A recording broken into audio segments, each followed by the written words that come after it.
আমি চেলেংখনকহে দেখিছোঁ, চেলেং বুলি সম্বোধন কৰিছোঁ, কিন্তু প্ৰকৃত বস্তুটো কি? সূতা। এই মাইকটো বাজি আছে, কিন্তু ইয়াত এটা শক্তি আছে, সেইটো হৈছে কাৰেণ্ট, হয়নে? সেই কাৰেণ্টটো আপুনি মই দেখা নাই, গতিকে সেইটো কোৱা হৈছে বস্তু। সেই বস্তুটোক অবস্তু বুলি আপুনি মই দেখি আছোঁ, সেইকাৰণে কোৱা হৈছে যে এই বস্তুবিলাকক ঢাকি পেলাই অবস্তুবিলাকক দেখুৱাই থৈ দিছোঁ। কাৰণ এই এনাৰ্জিটো নাথাকিলে ইয়াৰ কাম নাই, সূতাডাল নাথাকিলে চেলেংখন নহয়। ঠিক তেনেকৈ ধৰণে আত্মাটো নহ'লে আপোনাৰ মোৰ শৰীৰৰ কাম নাই। সেইটো কোৱা হৈছে মায়া। সেইকাৰণে জীৱাত্মাৰূপী অৰ্জুনক কৈছে যে অৰ্জুন, তোমাক মই এই বৈৰাগ্যৰ কথাকেইটা কওঁ শুনা, যে জীৱৰ দেহৰ গতি আৰু সংস্কাৰ আছে, আৰু জীৱৰ কি হয় মানে জীৱৰ গতি 3 প্ৰকাৰৰ: ঊৰ্ধ্বগতি, অধোগতি আৰু অধগতি, ঊৰ্ধ্বগতি আৰু অধোগতি, 3টা। আপুনি মই মনুষ্য শৰীৰটো ধাৰণ কৰি যেতিয়া সৎকৰ্মৰ দ্বাৰা পুনৰ মনুষ্য শৰীৰ পাম, সেইটো কোৱা হৈছে স্থিৰ গতি। মোৰ ভুল হৈছে কোৱাটো অকণমান। স্থিৰ গতি, অধোগতি আৰু ঊৰ্ধ্বগতি, সেইটো কোৱা হৈছে স্থিৰ গতি। তাৰপিছত যেতিয়া আপুনি মই বেয়া কৰ্ম কৰিম, অসৎ কৰ্ম কৰিম, তেতিয়া কৰ্মফল ভুগিবলৈ আকৌতো জন্ম হ'বই লাগিব। তো তেতিয়া আপুনি মই কুকুৰ, মেকুৰী, গৰু, ছাগলী এইবিলাকত যেতিয়া জন্ম হ'ম, সেইটো কোৱা হৈছে অধোগতি। তাৰমানে মনুষ্য শৰীৰটো পাই আপুনি মই ঊৰ্ধ্বগামী হ'ব নোৱাৰিলোঁ, অধোগতি গ'ল। তাৰপিছত এটা কৈছে ঊৰ্ধ্ব দৈহিক যাত্ৰা বা ঊৰ্ধ্বগতি, সেইটো হৈছে সৎকৰ্মৰ দ্বাৰা, ঈশ্বৰ সেৱা উপাসনা ভক্তি কৰ্মৰ দ্বাৰা আপোনাৰ মোৰ জীৱটোৱে ভগৱন্তৰ ধামলৈ গতি কৰিছে, সেইটো কৈছে ঊৰ্ধ্ব দৈহিক যাত্ৰা। এতিয়া অৰ্জুনক কৈছে জীৱৰ গতি আৰু সংস্কাৰ আছে, আত্মাটোৰ মৰণ নাই। সেইকাৰণে তুমি এই এনেধৰণৰ এটা বিষয়বস্তু লৈ লোৱা, আৰু আত্মাৰ কথাটো আগতেই আপোনালোকৰ আগত প্ৰকাশ কৰা হৈ গ'ল, যে এই আত্মাটোৰ কোনো ধৰণৰ পানী, হাত নাই, ভৰি নাই, কৰ্ণ নাই, আত্মাৰ এইবিলাক একো নাই, আৰু জল, বায়ু এইবিলাকেও একো কৰিব নোৱাৰে। কিন্তু তুমি এই দেহ ধৰ্মটো ত্যাগ কৰি এই আত্মা দৰ্শনলৈ আহি এনেধৰণে যুদ্ধখিনি বা তোমাৰ কৰ্মখিনি কৰিব লাগিব। এনেধৰণে তেওঁ আমাক সুন্দৰকৈ বুজাইছে দেই বাৰু। গতিকে লৈ কথা বহুতখিনি আছিলে ক'বৰ কাৰণে, সময়ো বিশেষ হৈছে।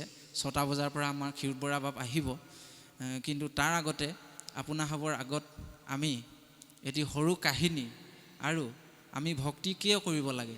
এতিয়া অৰ্জুনক বৈৰাগ্যৰ জ্ঞানখিনি দিছে যে আত্মাবিলাকৰ মৰণ নাই, জীৱৰ গতি আৰু সংস্কাৰ আছে।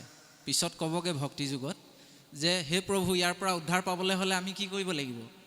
তেওঁ ক'ব যে মোৰ সেৱা কৰ্ম কৰিব লাগিব, ঈশ্বৰ ভক্তি কৰিব লাগিব, ঈশ্বৰ উপাসনা কৰিব লাগিব। তেতিয়া এই জন্ম মৃত্যুৰ পাকচক্ৰৰ পৰা মানে তুমি মুকলি হৈ মোৰ ধামলৈ গতি কৰিব পাৰিবা।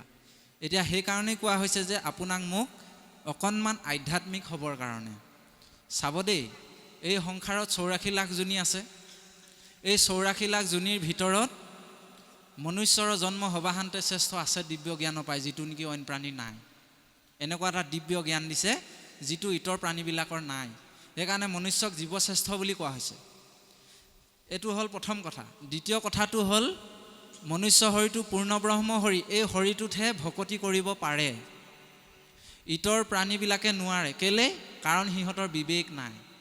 বিবেক নাই, আপোনাৰ মোৰ আছে। আজি কুকুৰ এটাক আপুনি খাবলৈ দিয়ক, তাক যদি আকৌ লঠিয়াই ফমিঠাই খেদি দিয়ক, সি পিছ মুহূৰ্ততে আকৌ ঘূৰি আহিব। কিন্তু মানুহ এটা কৰি চাওকচোন সেইটো কাম, তেওঁ পিছৰবাৰ আহিবনে বাৰু? ৰাজভোগ দিলেও আপোনাক মোক খাবলৈ তেওঁ আপোনাৰ মোৰ ঘৰলৈ নাহে। এই ব্যৱধানটো কিয় হ'ল? বিবেক। কাৰণ সিহঁতৰ বিবেক নাই, কিন্তু আপোনাৰ মোৰ আছে। তেওঁ এনেকৈ কৰিলে মই আৰু নেযাওঁ আৰু। এইটো হৈছে চবচে ডাঙৰ বস্তু। সেইকাৰণে ইতৰ প্ৰাণীবিলাকে নিজৰ বিবেকটো ইউজ কৰিব নোৱাৰে, এপ্লাই কৰিব নোৱাৰে, কিন্তু আপুনি মই পাৰোঁ। সেইকাৰণে কোৱা হৈছে যে ইতৰ প্ৰাণীবিলাকে সদায় প্ৰবৃত্তিগত, প্ৰকৃতিৰ ওপৰত সম্পূৰ্ণ নিৰ্ভৰশীল, কিন্তু মানুহ সম্পূৰ্ণ নিৰ্ভৰশীল নহয়। কেনেকৈ? কাৰণ মানুহৰ সৃষ্টি কৰিব পৰা ক্ষমতা আছে, হয়নে বাৰু? আজি এইটো বস্তু সৃষ্টি কৰিছে, এইটো বস্তু সৃষ্টি কৰিছে, বা বিভিন্ন ধৰণে প্ৰকৃতিৰ পৰাই আচবাববিলাক লৈ ঘৰ দুৱাৰ বনাইছে ইত্যাদি ইত্যাদি। প্ৰকৃতিৰ বস্তুবিলাকক মেনিপুলেট কৰিব পাৰে মানুহে, গঠন সৃষ্টি কৰিব পাৰে মানুহে। সেইকাৰণে কোৱা হৈছে মানুহ পশুৰ লগত তুলনা নহয়। সেইকাৰণে কি বাৰু ঈশ্বৰৰ অংশৰূপে মানুহবিলাকক সম্পূৰ্ণ ঈশ্বৰৰ অংশস্বৰূপে স্বজন কৰিছে। আৰু ঈশ্বৰৰ পূৰ্ণ অংশ এই মানুহৰ মানে যিটো শৰীৰ, সেইটো ঈশ্বৰৰ পূৰ্ণ শৰীৰৰ লগত তুলনা কৰা হৈছে। ঈশ্বৰৰ যিটো ৰূপ সেইটো মানুহৰ ৰূপ বুলি কোৱা হৈছে, সাকাৰ ৰূপ। সেইকাৰণে এই মনুষ্য শৰীৰটো যদিও পাৰ্থিৱ কিন্তু মূল্যৱান, বহুত মূল্যৱান আমাৰ শৰীৰটো। তেতিয়া আপুনি চাওক আৰু এটা বস্তু, সেইকাৰণে কোৱা হৈছে যে এই অৰ্জুন জীৱাত্মাবিলাকক বা জীৱবিলাকে জগতৰ পাৰ্থিৱ বস্তুৰে, পদাৰ্থৰে গঠিত বস্তুৰে আত্মাক কেতিয়াও সুখ দিব নোৱাৰে। কথাখিনি তাৎপৰ্য আছে দেই। মানে আধ্যাত্মিকতা নহ'লে এটা জীৱক কেতিয়াও পদাৰ্থৰে গঠিত বস্তুৱে সুখ দিব নোৱাৰে বোলে প্ৰমাণ। চীন দেশত বিভিন্ন কীট পতংগ খায়নে বাৰু?